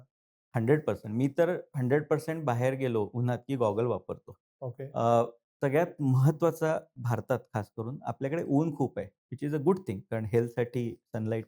पण त्याच्याचबरोबर अल्ट्राव्हायोलेट रेजचं प्रमाणही जास्त आहे. जर तुम्ही बाहेर उन्हात जर गॉगल चांगला वापरला, तर त्याच्यामुळे हे अल्ट्राव्हायोलेट रेज कट होत असतात. तुम्ही जर पाहिलं आमच्या भागामध्ये शेतीचा आपला भाग आहे, तुम्ही कोल्हापूरच्या डोळ्यांवर मास वाढणं खूप कॉमन आहे. बुबुळाच्या भोवती पांढरट डाग येणं खूप कॉमन. मोतीबिंदू खूप लवकर येतो.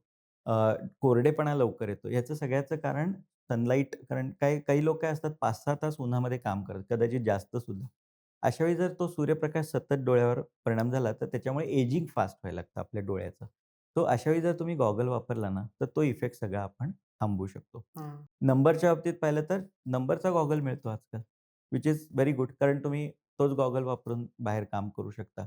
आणि त्याच्यामध्ये प्रोग्रेसिव्ह सुद्धा मिळतो. म्हणजे तुम्हाला जर समजा जवळचं करायचं असेल, तर तुम्ही गॉगलमध्ये सुद्धा प्रोग्रेसिव्ह मिळतं. त्यात एक मी गंमत ट्रिक सांगतो.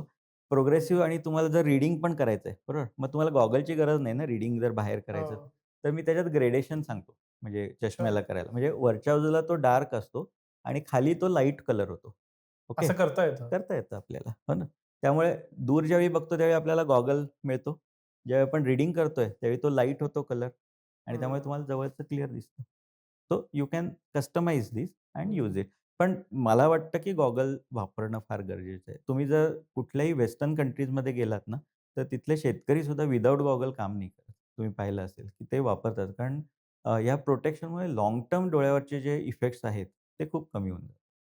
शेवटच्या प्रश्नाआधीचा प्रश्न कितपत उचित आहे मला माहीत नाही. ह्या सगळ्यात जर्मन ब्रँड्स आहेत, की जे काही लाख रुपयाला पण देतात.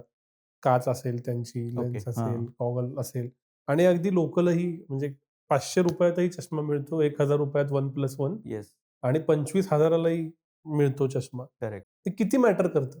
I would say definitely makes a change.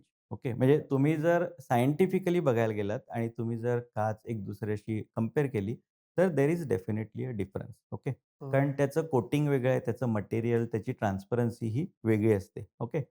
आपण बऱ्याचदा पैशाच्या दृष्टीनं विचार करतो. ओके. सो त्यावेळी मी असं नाही म्हणू शकणार, की क्वालिटी जर ती 2% न बेटर असेल आणि जर किंमत दुप्पट असेल, ओके. सो फ्रॉम मार्केट किंवा एक म्हणतो आपण economical point of view I may not say की ही काच याच्यापेक्षा डबल आहे, म्हणजे याची क्वालिटी डबल असणार आहे. क्वालिटी नसणार डबल. पण आता आपण शाळेत आपण अभ्यास करायचो, 10वी ला मार्क पडायचो हां. आणि 90% पण कोणाला पडायचे, कोणाला 95% पण पडायचे. पण 90% पेक्षा 95% पडायला मेहनत डबल लागते ना. हं. बरोबर ना? म्हणजे असेल 5%च इम्प्रूव्हमेंट, पण हो. मेहनत डबल लागते. सो नवीन ज्या टेक्नॉलॉजी येतात त्याच्यावर बेस्ड ह्या नवीन-नवीन काचा येतात आणि नक्की definitely there is a difference. Okay. But if you say की तो कंपॅरेटिव्ह डिफरन्स तेवढ्याच पर्सेंटेजमध्ये असतो का? तर ऑब्व्हियसली नाही. सो हं. If you can afford better technology, you go for it. But आता काय झालंय माहिती आहे का? आता बेसिक टेक्नॉलॉजी सुद्धा सुधारली. हं. बरोबर? म्हणजे 15 वर्षापूर्वीचे मोबाईल तुम्ही पहा बेसिक. आजचा अगदी लोएस्ट कॉस्टचा बेसिक मोबाईल जरी पाहिला, तर तो तेव्हापेक्षा किती चांगला आहे ना. बरोबर? हो. त्यामुळे टेक्नॉलॉजी काचेची पूर्वीच्या काचांमध्ये वेव्ही असायच्या. हं. म्हणजे वेव्हज यायच्या, असं वर-खाली दिसायचं वगैरे. आजकालच्या काचा तशा होत नाहीत. कारण बेसिक बनवायची टेक्नॉलॉजी सुद्धा इम्प्रूव्ह झाली आहे. आणि काही ज्या कॉस्टली असतात त्याच्यामध्ये काय केलं त्यांनी आणखी हं. इम्प्रूव्हमेंट करत गेलेत ते. So if you can afford, go for it. But if you don't afford, still there are good brands which give you affordable काचा. मेन काय आहे, की चांगल्या गोष्टी वापरणं, चांगले लाईफस्टाईल ठेवणं आणि हेल्थचा जास्त चांगल्या प्रकारे विचार करणं हे फार महत्त्वाचं आहे. Make your choices according to your financial conditions. पण लाईफस्टाईलच्या बाबतीत मात्र तुम्ही कुठलीही म्हणजे व्यवस्थित काळजी घेणे फार महत्त्वाचं आहे. एकदम रँडम प्रश्न टेक्नॉलॉजी शब्द वापरलात म्हणून. खूप व्हेरिएबल्स आलेत आता AR-VR साठी. हो, हो. ते काय डोळ्यांसाठी योग्य आहेत, नाही आहेत. कारण हे जे आत्ता आपण लांब बघा-बिगा म्हणतोय, येस, येस. मी AR-VR घालूनच एक्सपिरियन्स घेणार असेन, तर काय होणार माझ्या डोळ्याचं? करेक्ट. तो आमच्या इथे आमचं ऑप्टोमेट्रिक कॉलेजसुद्धा आहे. ऑप्टोमेट्रिस्ट ही एक फील्ड आहे जिथे basically they are involved in measuring refraction, measuring different hmm. Diseases of the eye. तर त्याच्यामध्ये आम्ही बरेच रिसर्च प्रोजेक्टसुद्धा करतो. तर तुम्ही जो सांगितला तो सुद्धा आमचा एक रिसर्च प्रोजेक्टचा भाग आहे. बरं. जिथं डोळ्यांवर या सगळ्या व्ही-आर सेट्सचा किंवा 3D यूजचा काय-काय इफेक्ट होतो हे आम्ही चेक करतोय. सो डेफिनेटली याच्यामुळे आपलं जे अकोमोडेशन आहे, आपली जी कन्व्हर्जन्स आहे, कन्व्हर्जन्स म्हणजे दोन्ही डोळे एकत्र येण्याची क्षमता, या सगळ्यावर अफेक्ट होतो. ओके. अच्छा. So at present I would say physiologically it is very difficult to use VR for very long time. हो. म्हणजे तुम्ही पाहत असाल, की बरेच आता हे जे वेअरेबल आपण त्याला म्हणतो, आय थिंक वेअरेबल हो, हो. डिव्हाइसेस असा व्हेरिएबलच. शब्द आहे त्याला बरोबर ना. ते खूप कॉमनली यूज नाही होत आहेत. हं. म्हणजे जी कन्सेप्ट मे बी टेक्नॉलॉजी कंपनींनी पाहिली, की पुढे आपण कुठेच जाणार नाही, घरात बसू, व्ही-आर लावू आणि आपण ऑफिसमध्ये गेल्यासारखं आपल्याला वाटेल, लोकांना भेटू वगैरे, वगैरे. पण ती समव अजून प्रत्यक्षात नाही उतरली. कदाचित त्याच्यामागे हेही असेल, की प्रोसेसिंग अजून तेवढं फास्ट व्हायचंय. पण it is not very comfortable also. जसं तुमचाही अनुभव असेल, की एक ठीक आहे, थोड्या वेळ आपण वापरू शकतो, but may not be a day long use. Probably they need to improve further on the technology that they are giving. बरोबर. शेवटचा प्रश्न. हे सगळं माहीत असतं डोळ्यांना आपल्या ताण पडतोय वगैरे. काहीतरी झालं की आपण निदान ड्रॉप्स, डाय आय, स्किन वगैरे कळतं, पण वळत नाही. हे सगळं गेले तासभर ऐकल्यानंतर, इतकं नॉलेज मिळाल्यानंतर, मला तुम्ही 3 ते 5 ॲक्शनेबल गोष्टी सांगा, की आता मी नोकरीत आहे किंवा व्यवसायात आहे, मला स्क्रीन लागणार, मी 10 तास स्क्रीन बघणार हे गृहीत धरून, जास्तीत जास्त मी डोळ्यांची काळजी कशी घेईल? फर्स्ट ऑफ ऑल टायमर लावा तुमच्या. आजकाल बरेच ॲप्स पण आलेले आहेत. स्क्रीनवर पण असतात, की 20 मिनिटं झालं, की बाबा एक तो अलार्म देईल, की तुम्ही 20 मिनिटं स्क्रीन वापरलेली आहे, आता थोडा रिलॅक्स व्हा. So that frequent timer on your mobile. Mobile स्क्रीनला लॉक ठेवा, की एवढा तुम्ही यूज केला मोबाईलचा, की ते थांबायला पाहिजे. बऱ्याच ॲप्सना पण लॉक्स असतात, की तुम्ही एक अर्धा तास वापरला, याच्यापेक्षा जास्त वापरायचं नाही. या गोष्टी तुम्ही आत्तापासूनच सवय लावा. रात्री झोपण्याची वेळ फिक्स करा आणि झोपताना तुम्ही शक्यतो मोबाईल डिव्हाइसेस, स्क्रीन डिव्हाइसेस वापरणं टाळा. ओके. खास करून डार्कमध्ये म्हणजे अंधारात जे तुम्ही बघता ना, त्याच्यामुळे डोळ्याला जास्त त्रास होतो. कारण दीज आर ऑल बॅकलाइट स्क्रीन्स. तुम्ही पाहिलं असेल, की आपण जो अ, हे वापरतो, Kindle वापरतो, दॅट इज हां. नॉट बॅकलिट. जो इनिशियल Kindle आहे तो. त्याला वाचायला आपल्याला त्रास होत नाही. पण जो हं. बॅकलिट स्क्रीन असते ना, बिकॉज ऑफ हेवी जो लाईट असतो त्याच्यामुळे आणि कॉन्ट्रास्ट खूप हाय असतो, त्याच्यामुळे त्रास होतो. So use books whenever it is possible for you. Use Kindle. It is much soothing for your eye than mobile screen or a tab screen which is backlit. तर हं. या 2 गोष्टी आय थिंक करू शकतो. Daily exercise is must. Okay. Hmm. Actually बऱ्याच लोक daily exercise करत आहेत. मला वाटतं की 5% लोक डेली एक्सरसाइज करत असतील. बाकी लोक नाही करत. आणि डोळा म्हणजे आपला जो डोळा आहे तो शरीराचाच भाग आहे ना शेवटी. So if your general health is not good, obviously it is going to reflect on your eyes also. Okay. खाण्यापिण्याच्या बाबतीत वेळच्या वेळी खा. Avoid oily food, heavy spicy food. Better to use more of green vegetables, salad खाणं हे वाढवा. अक्रोड, बदाम ह्या 2 गोष्टी मी विसरलो सांगायच्या. ह्याच्यामध्ये ओमेगा 3 खूप असतात. हं. सो रोज जर तुम्ही थोडं-थोडं खायला लागला, तर it is very useful for your dry eyes also as well as for retina. So healthy habits ह्या महत्त्वाच्या आहेत. Sunlight exposure. आपण बऱ्याचदा घरीच राहतो दिवसभर. म्हणजे घरात टू ऑफिससुद्धा आपण जातो मेट्रोनं, कारमधून. परत येतो रात्री, परत घरी. सनलाईट एक्सपोजर खूप कमी झालंय. सनलाईट एक्सपोजर कमी झाल्यामुळे व्हिटॅमिन डी डेफिशियन्सी भयंकर वाढलेली आहे. म्हणजे जर मी टेस्ट करायला गेलो ना, तर 19% लोकांची व्हिटॅमिन डी डेफिशियन्सी आहे. सो व्हिटॅमिन डी सप्लिमेंटसुद्धा तुम्ही वर्षातून एकदा घेऊ शकता. If possible daily sunlight exposure morning किंवा इव्हनिंगला. Morning is always better. तर ते जर तुम्हाला झालं, तर ते खूप छान असतं आपल्या हेल्थसाठी. Vitamin D is also very closely related with dry eyes. It has been seen in studies की व्हिटॅमिन डी जर सिव्हिअर डेफिशियन्सी असेल, तर ड्रायनेसचं प्रमाण वाढतं अशामध्ये. त्यामुळे व्हिटॅमिन डी सप्लिमेंट आणि omega 3 supplement is a common supplement that we give for patient with dry eyes. So ते एक गोष्ट करणं गरजेचं आहे. बाकीचे पण health related diseases, diabetes, blood pressure, high cholesterol, these all affect your I health. Okay. आता लिटरली मी सांगतो, की दर दिवशी मी 1 किंवा 2 पेशंट पाहतो, की जे डायबिटीजमुळे पर्मनंट ब्लाइंड झालेत. Which is bad because this is completely treatable and preventable. Just एक annual eye checkup. Okay. All persons who are 40 plus, annual eye checkup is very important. जरी तुम्हाला काही त्रास नसेल ना, तरी तो चेकअप करणं भयंकर गरजेचं आहे. माझ्या मित्राचीच गोष्ट आहे. माझा वर्गमित्र, त्याला तो यायचा, तो होता वेस्टर्न कंट्रीमध्ये. तो ॲन्युअली एकदा यायचा आणि चेक करायचो आम्ही. तर 2 years back we found that he has glaucoma. Okay. जर तो आला नसता ना, तर कळलंही नसतं. ओके. फर्स्ट इयरला मी त्याला औषधं दिली. त्यानं थोडा निष्काळजीपणा केला. आपण कॉम्प्लायन्स माहितीच आहे तुम्हाला. मी जर औषध दिली, तर त्याचं 50% वेळा घालतच नाही. सेकंड इयर तो वाढलेला दिसला आम्हाला. सो इट इज व्हेरी, पण लकी काय लवकर डायग्नोज झाला. So now he is in a phase की जिथे आम्ही कंट्रोल करू शकतो त्याला. आणि हे फक्त ॲन्युअल चेकअपमुळे आम्हाला कळलं. अदरवाईज काय झालं असतं, विजन गेल्यावरच आपल्याला लक्षात आलं असतं. So annual eye checkup is also very important. So these 4-5 things if you follow.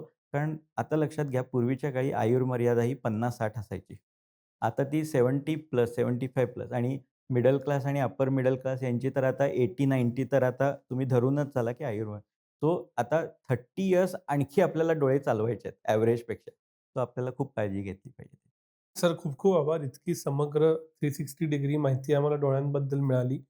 आमच्या डोळ्यांचा चांगला वापर झाला असं म्हणेन मला प्रत्यक्ष ऐकताना लोकांना, स्क्रीनवर बघताना.